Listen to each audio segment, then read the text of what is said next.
effect, the Knesset yesterday legislated for extraterritorial decisions over Gaza, the West Bank and refugee camps, and decided that UNRWA is an illegal organisation within Israel.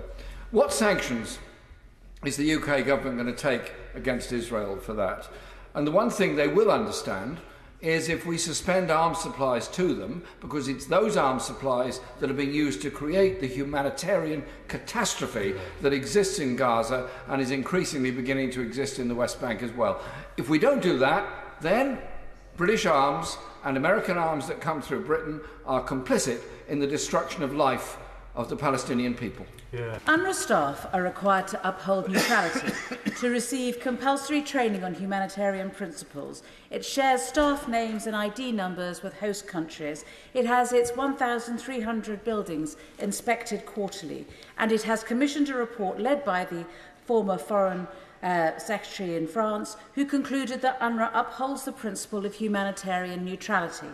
Whilst, of course, there are changes that can be made, does my right honourable friend agree that the recommendations are relatively peripheral and that fundamentally UNRWA should and does deserve the trust of the international community? Yeah. I'm grateful to my honourable friend for her comments and, of course, for all the work that she is undertaking in her select committee on these issues. We would state, as the new UK government, that we were appalled by the allegations that those involved in the 7th October attacks against Israel may have included UNRWA staff. It was absolutely right that those investigations took place within UNRWA to determine what had happened, and that there was then decisive action. We believe that was fundamental. Actually, it was incredibly important that that happened. She rightly referred to Catherine Colonna's report. That does underline the need for neutrality, and I mentioned previously the fact that the UK government has been determined to play our part in ensuring that Colonna is implemented, including allocating £1 million to that end. And we are very clear that the kind of change that we could see around the position on UNRWA recently cannot be linked to discussions around the Colonna report. There has been that decisive action that's been taken, decisive action that the UK government has supported, and UNRWA is needed to support humanitarian aid right now in Gaza. If I've got the government's argument correct, the argument is that there's a window of opportunity now between the decision by the Parliament and the implementation of this measure by the government. And yesterday, I think it was the member for North West Hampshire raised the question of what would be the consequence for the Israeli government if they go ahead to implementation. The message today, and I say this with regret to my honourable friend who I have a great deal of respect for because we've worked with each other over the years, the message today is that on sanctions, no additional sanctions, we're just reviewing them. On arms, we'll continue to supply the parts of the F-35. On trade, it was raised, the trade negotiations will just continue.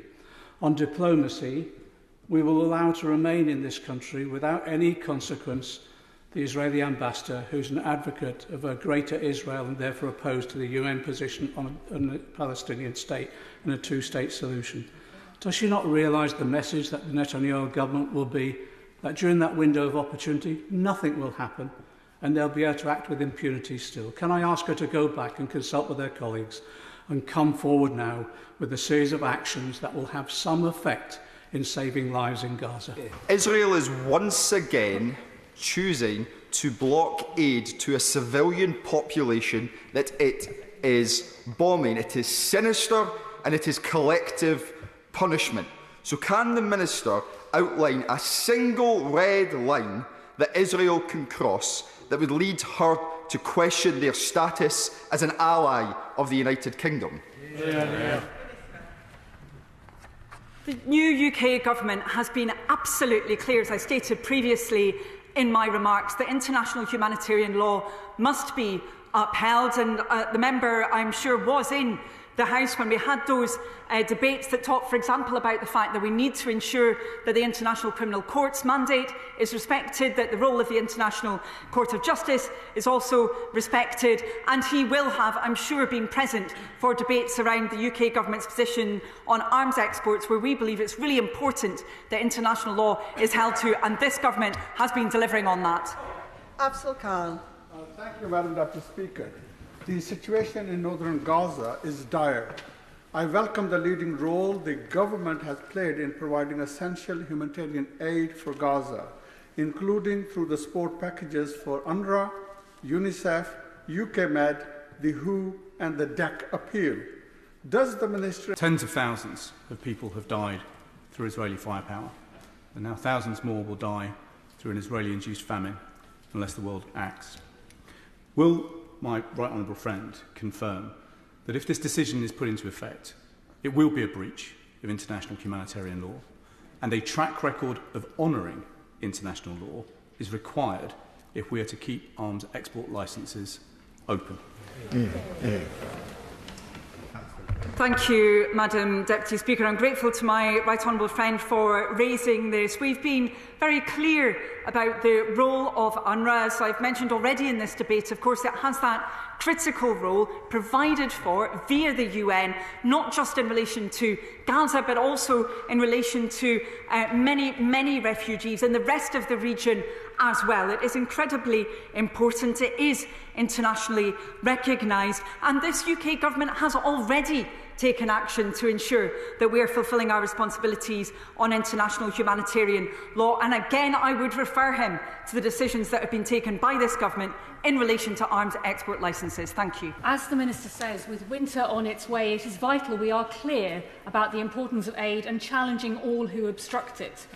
The Israeli Finance Minister said that the starvation of 2 million people in Gaza might be justified and moral to free the hostages. Let us be clear, the hostage families do not think that. The National Security Minister backed the protests against aid convoys reaching Gaza. I understand the Minister says that she will not give a running commentary on sanctions, but if not sanctions now, at this point, what else is open to us to send a clear message that aid must get to Gaza immediately? Without access to necessities that only UNRWA can provide, such as food and medicine, thousands of innocent Palestinians are facing malnourishment, disease and death. Given Netanyahu has shown no interest in supporting legitimate human rights organisations, no interest in a ceasefire and no interest in a two-state solution, I am grateful our government has given a clear commitment to recognising the state of Palestine. So will the Minister tell us what we can expect, when we can expect the recognition of the state of Palestine and a pathway to getting to that point? I'm very grateful to my honourable friend for raising these issues. Just very briefly to state that the decision that we saw recently was of the Knesset, so it's a parliamentary decision, as it were, rather than one by the Israeli government. But we are very concerned about its consequences, as we have been discussing. We do believe, as the UK government, that we must see a ceasefire, we need to see the release of hostages, we need to see immediate delivery and access to aid throughout Gaza. It's incredibly important, and we do continue to believe and to advocate strongly for the two-state solution that is so desperately needed, that will provide the security and stability that is needed both for Israelis and indeed for Palestinians. 90% of the Knesset voting for the bill yesterday. It's surely naive to suggest that this bill will not be enacted, and so therefore other preparations need to be made. And despite the very strong urgings of the United States, the United Kingdom, the EU and others, the Israeli Parliament voted for the bill, knowing full well what the collective international view was towards that proposal. Does the government now realise that the Israeli government and indeed Parliament is effectively diplomatically flying solo when it comes to these issues? And if, as we all believe, there is no other agency that can step in at pace and at scale to deliver the aid which is clearly needed, then as the leader of the SNP, an unlikely bedfellow for me, said, is this now not verging on the definition of collective punishment, and the government can no longer just either wring its hands or urge? Well, I'm grateful to the Right Honourable Member for his comments. We are very clear that the role of UNRWA here is essential, not only because of its reach and its depth, but also because, of course, it has that clear UN mandate, as I spoke about before, not only in Gaza, also in the West Bank and in the wider region. Indeed, I've discussed this issue with counterparts from Lebanon too. It really is important. We do not see it being undermined. That is critical for the UK government. Now, we have joined with allies, as he rightly mentioned, in expressing our deep concern about this. We will continue to push very hard on this indeed, because we understand what the consequences are if there is not continued ability for UNRWA to operate. We know the impact both on those in humanitarian needs, but also on the UN's role more broadly. And I think that message really couldn't be coming across more clearly from the UK government. Under international law, Palestinian refugees will retain their right to return. By seeking to dismantle UNRWA, Israel could be pressurising Palestinians as part of a wider plan for those Palestinian refugees to relinquish their rights to return. So despite concerns and pleading to Israel, the Knesset, by our Foreign Secretary and governments of many other countries, the Knesset went ahead with this vote. So what additional pressure will the UK government be applying to Israel, who continue to violate international law and breach the UN Charter in these ways?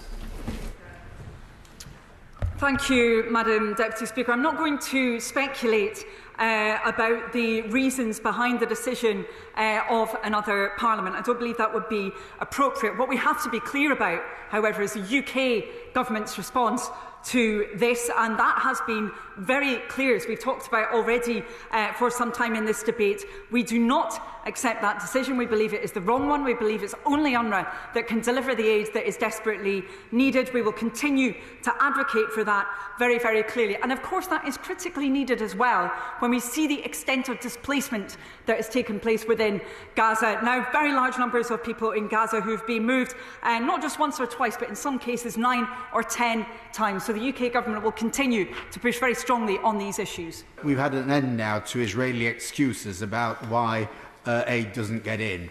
But this is beyond excuses, isn't it? This is potentially an act of deliberate policy to destroy the most effective aid route into Gaza. That's what it is. So what are we actually going to do about it if Israel continues to ignore the requests and the pleas that we make to them? I come back to the issue of sanctions. If Israeli ministers decide to implement this bill, aren't they effectively engaging in an act of warfare by starvation? This is a breach of humanitarian law. Are we therefore going to take sanctions against those Israeli ministers who get involved in promoting this policy?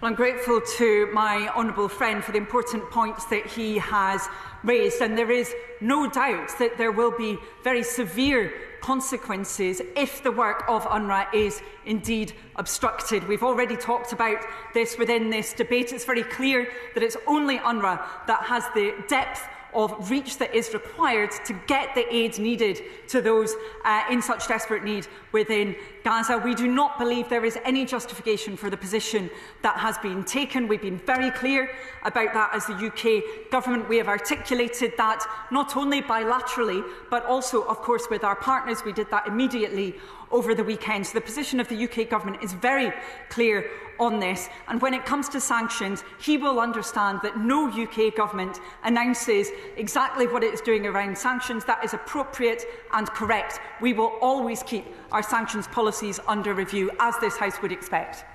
Dr. Andrew Morrison. Thank the Minister for that statement, and also welcome the comments made by the Prime Minister and the Foreign Secretary yesterday.